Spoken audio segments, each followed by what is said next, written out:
Studio.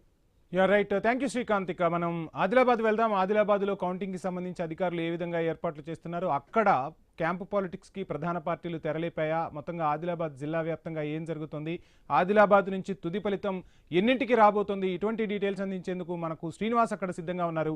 Srinivas, good evening. మొత్తంగా అధికారులు అయితే కౌంటింగ్కు విస్తృతంగా ఏర్పాట్లు చేస్తున్నట్లయితే తెలుస్తుంది.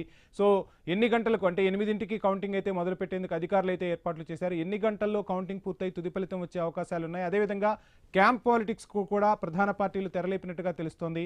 సో ఏంటి ఓవరాల్ డీటెయిల్స్ ఆదిలాబాద్ వ్యాప్తంగా? Good evening Vamshi. ఉమ్మడి ఆదిలాబాద్ జిల్లా వ్యాప్తంగా 10 మున్సిపాలిటీతో పాటు ఒక కార్పొరేషన్ స్థానానికి జరిగినటువంటి మున్సిపల్ ఎన్నికలు అయితే తుది అంకానికి అయితే చేరాయి. రేపు ఉదయం 8 గంటల నుంచి సాయంత్రం 5 గంటలకు జరగనున్న కౌంటింగ్ ప్రక్రియతో అయితే ఏ పార్టీ అధికారం ఇటు మున్సిపల్ స్థానాలపై కైవసం చేసుకుందనేది తుది ఫలితాలు అయితే రేపైతే వెల్లడి కానున్నాయి. అయితే ఉమ్మడి ఆదిలాబాద్ జిల్లాకు సంబంధించి అత్యంత వార్డులు తక్కువ ఉన్నటువంటి కేతపల్లి మున్సిపాలిటీ ఫలితం అయితే మొదటగా రానుండగా 60 స్థానాలతోటి మొట్టమొదటిసారిగా కార్పొరేషన్ ఎన్నికలు జరిగినటువంటి మంచిర్యాల కార్పొరేషన్ స్థానానికి సంబంధించి తుది ఫలితం అయితే మధ్యాహ్నం తర్వాత వెలువడే అవకాశాలు అయితే ఉన్నాయి. ఇటు ఉమ్మడి ఆదిలాబాద్ జిల్లా వ్యాప్తంగా 328 వార్డులకు ఎన్నికలు అయితే జరగగా వీటికి సంబంధించి ఉమ్మడి ఆదిలాబాద్ జిల్లా వ్యాప్తంగా 24 కౌంటింగ్ కేంద్రాలను ఏర్పాటు చేశారు. 177 టేబుళ్లలో ఒక్కో టేబుల్ వద్ద 2 రౌండ్లలోనైతే తుది ఫలితాలు వెల్లడి అయ్యే అవకాశాలను, ఒకే టేబుల్లో ఆర్ఓ, ఏఆర్ఓ, ఇప్పుడు సూపర్వైజరు, అసిస్టెంట్ సూపర్వైజర్ల ఆధ్వర్యంలోనైతే ఓట్ల లెక్కింపు అయితే జరుగుతుంది. అయితే ఉదయం 8 గంటలకి ముందే ఇటు పార్టీలకు సంబంధించినటువంటి అభ్యర్థి గాని వారికి సంబంధించినటువంటి ఏజెంట్లు కౌంటింగ్ కేంద్రాలకు చేరుకున్న తర్వాత బ్యాలెట్ బాక్సులను అయితే తీయనున్నారు. పూర్తిగా ఇవి బ్యాలెట్ బాక్సుల పద్ధతిలో ఇటు ఓట్ల లెక్కింపు ఉండడంతో అయితే ఒక్కో వార్డుకు సంబంధించి ఫైనల్ ఫలితం రావడానికి అయితే 45 నిమిషాల నుంచి గంట సమయం పట్టే అవకాశం ఉంది. ఈ నేపథ్యంలో కౌంటింగ్ కేంద్రాల వద్ద ఎక్కడ కూడా ఎటువంటి అల్లర్లు జరగకుండా కూడా పోలీసులు అయితే భారీ బందోబస్తు ఏర్పాటు చేశారు. నిన్న మనం చూసాం ఉమ్మడి ఆదిలాబాద్ జిల్లాలో కొంత చదురుమదురు ఘటనలు ఏర్పడిన నేపథ్యంలో కూడా కౌంటింగ్ కేంద్రాల వద్ద అయితే పోలీసులు అయితే భారీ బందోబస్తు ఏర్పాటు చేసిన పరిస్థితులు అయితే ఉన్నాయి. ఓవైపు ఇటు కౌంటింగ్ కు అధికారులు పూర్తి స్థాయి ఏర్పాట్లు చేస్తున్న క్రమంలోనైతే ఇటు ఉమ్మడి ఆదిలాబాద్ జిల్లాలో ప్రధాన పార్టీలు అయితే క్యాంపు రాజకీయాలకైతే తెరలేపాయి. ఆదిలాబాద్ నిర్మల్ కు సంబంధించి ఇటు బీజేపీ పార్టీకి సంబంధించినటువంటి అభ్యర్థులు ఎవరైతే ఉన్నారో వారందరినీ కూడా మహారాష్ట్రలోకి ఇటు క్యాంపు రాజకీయాల్లోకి తీసుకువెళ్లిన పరిస్థితులు అయితే ఉన్నాయి. ఆదిలాబాద్ కు సంబంధించి ఎమ్మెల్యే పాయల్ శంకర్ ఆధ్వర్యంలో క్యాంపుకి అయితే అభ్యర్థులను ఇటు పంపించగా నిర్మల్ జిల్లాకు సంబంధించి ఏంటి అసలు ఆదిలాబాద్ లోనే ఇంతగా క్యాంప్ పాలిటిక్స్ కి తెరలేపడానికి ప్రధాన కారణం ఏంటి? భారతీయ జనతా పార్టీ అయితే అక్కడ పూర్తిగా దృష్టి సారించినట్టుగా తెలుస్తుంది. ఇక పాయల్ శంకర్ పూర్తిగా ఆ కార్యక్రమంలో నిమగ్నమయ్యారు. విజువల్స్ లో మనం చూస్తే బస్సుల్లో పార్టీ అభ్యర్థులను, ఎవరైతే బరిలో నిలిచారో అభ్యర్థులను తరలిస్తున్న పరిస్థితి ఏంటి? అంటే ఏమైనా సంకేతాలు వెలువడ్డాయా? అధికార పార్టీలోకి ఏమైనా జంపు చేసే సూచనలు ఉన్నాయని పసిగట్టారా? ఏం జరగబోతుంది అక్కడ? అయితే వంశీ, గత మున్సిపల్ ఎన్నికల్లోనైతే బీజేపీ పార్టీకి సంబంధించిన అభ్యర్థులు బీజేపీ గుర్తుతోటి గెలిచిన తర్వాత ఇటు బీఆర్ఎస్ పార్టీ తోటి కూడా చేతులు కలిపి ఆ బీఆర్ఎస్ పార్టీకి సంబంధించినటువంటి అభ్యర్థులకు అత్యధిక స్థానాలు రావడం, ఇటు ఆదిలాబాద్ స్థానాన్ని గత మున్సిపల్ ఎన్నికల్లో బీఆర్ఎస్ పార్టీ కైవసం చేసుకున్న పరిస్థితులు అయితే ఉన్నాయి. అయితే ఈ నేపథ్యంలో ఆదిలాబాద్ జిల్లాతో పాటు నిర్మల్ జిల్లాలను అయితే ప్రధానంగానైతే బీజేపీ పార్టీ ఫోకస్ పెట్టింది. ఈ నేపథ్యంలో బీజేపీ పార్టీ ఖచ్చితంగా మున్సిపల్ స్థానాన్ని కైవసం చేసుకుంటుందంటూ కూడా ఇటు బీజేపీ నేత మహేశ్వర్ రెడ్డితో పాటు ఎమ్మెల్యే పాయల్ శంకర్ కూడా కరాఖండిగానైతే వాళ్ళు చెప్తున్న పరిస్థితులు అయితే. అయితే ఈ నేపథ్యంలో తమ పార్టీకి సంబంధించినటువంటి అభ్యర్థులు కనుక గోడ దూకితే ఇబ్బందికర పరిస్థితులు ఉంటాయి కాబట్టి ఈ నేపథ్యంలో గెలిచే గుర్రాలతో పాటు ఓడే అభ్యర్థులందరినీ కూడా క్యాంపు రాజకీయాలకైతే తీసుకువెళ్లారు. మరోవైపు అస్ఫాబాద్ కు మున్సిపాలిటీతో పాటు ఖానాపూర్ మున్సిపాలిటీకి సంబంధించినటువంటి బీఆర్ఎస్ పార్టీకి చెందిన అభ్యర్థులు అయితే నిన్న రాత్రే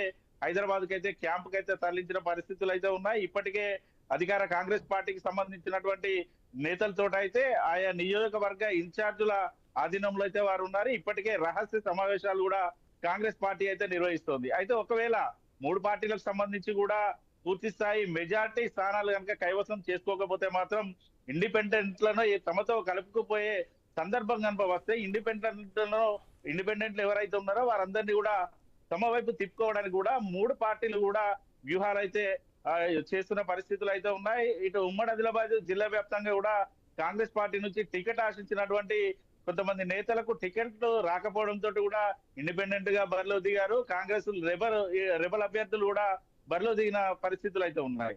అయితే ఇటు ఇండిపెండెంట్లు రెబల్ అభ్యర్థులను కూడా తమ వైపు తిప్పుకోవడానికి అయితే బీజేపీ బీఆర్ఎస్ పార్టీ శ్రేణులు అయితే పావులు కలుపుతున్నాయి. ఖచ్చితంగా వారిని కలుపుకొని వెళ్ళి మున్సిపల్ స్థానాలను కూడా కైవసం చేసుకోవడానికి అయితే పావులు కలుపుతున్న పరిస్థితులు ఉన్నాయి. అయితే ఉమ్మడి ఆదిలాబాద్ జిల్లాలో ప్రత్యేకంగా మాత్రం మున్సిపల్ కార్పొరేషన్ స్థానం అయితే నిలుస్తోంది.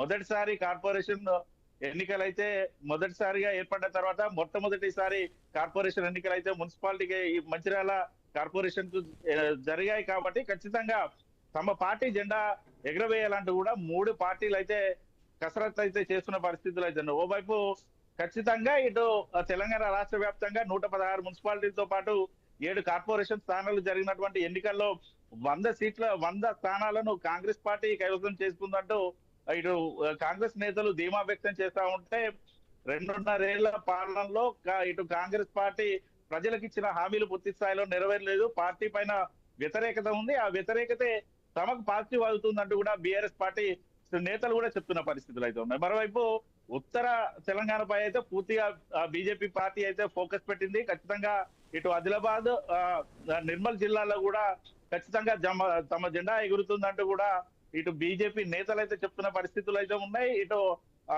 ఆసిఫాబాద్ జిల్లాలోని సిర్పూర్ కాగజ్నగర్ మున్సిపాలిటీతో పాటు కూడా మంచిర్యాల కార్పొరేషన్ స్థానంలో అయితే బీజేపీ కూడా గట్టి పోటీ ఇచ్చే అవకాశాలు ఉన్నాయి. అయితే శ్రీనివాస్ పట్టణ ప్రాంతాల్లో జరిగినటువంటి ఎన్నికలు కావడంతో కూడా మెజార్టీ స్థానాలను బీజేపీ కూడా కైవసం చేసుకుంటున్నట్టు బీజేపీ నేతలు కూడా చెప్తున్న పరిస్థితులు ఉన్నాయి. వంశీ, శ్రీనివాస్ మీరు చెప్తున్నట్టుగా ఉత్తర తెలంగాణపై అయితే పూర్తిగా భారతీయ జనతా పార్టీ దృష్టి సారించింది. అక్కడే చాలా వరకు ఆశలు పెట్టుకుంది.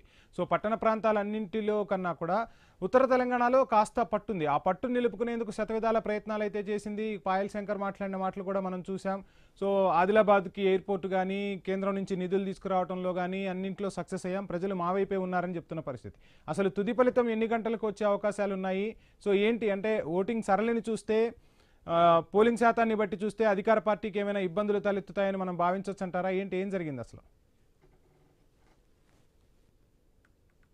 వంశీ, ఇటు ఉమ్మడి ఆదిలాబాద్ జిల్లాలో కొన్ని మున్సిపల్ స్థానాల్లో భారీగా పోలింగ్ నమోదైంది. కొన్ని స్థానాల్లో కూడా కొంత అంటే 60% మేర కూడా పోలింగ్ పర్సెంట్ అయితే నమోదైన పరిస్థితులు అయితే ఉన్నాయి. అయితే ఈ నేపథ్యంలో అత్యధికంగా పోలింగ్ నమోదైన దాంట్లో 3 పార్టీలు ఎవరికి అంటే ప్రధానంగా అధికార పార్టీ మాత్రం తమకే పాజిటివ్ అవుతుందంటూ అధికార పార్టీ లెక్కలేస్తా ఉంటే మాత్రం తక్కువ పోలింగ్ అయిన దాంట్లో మాత్రం ప్రతిపక్ష పార్టీలు తమకే పాజిటివ్ అవుతుందంటూ కూడా వారైతే లెక్కలేసుకుంటున్న పరిస్థితులు అయితే ఉన్నాయి. అయితే ఇటు ఉమ్మడి ఆదిలాబాద్ జిల్లాకు సంబంధించి మాత్రం మొదటి ఫలితం కేతంపల్లి మున్సిపాలిటీ నుంచి మొదటి ఫలితం వెలువడే అవకాశం అయితే ఉంది.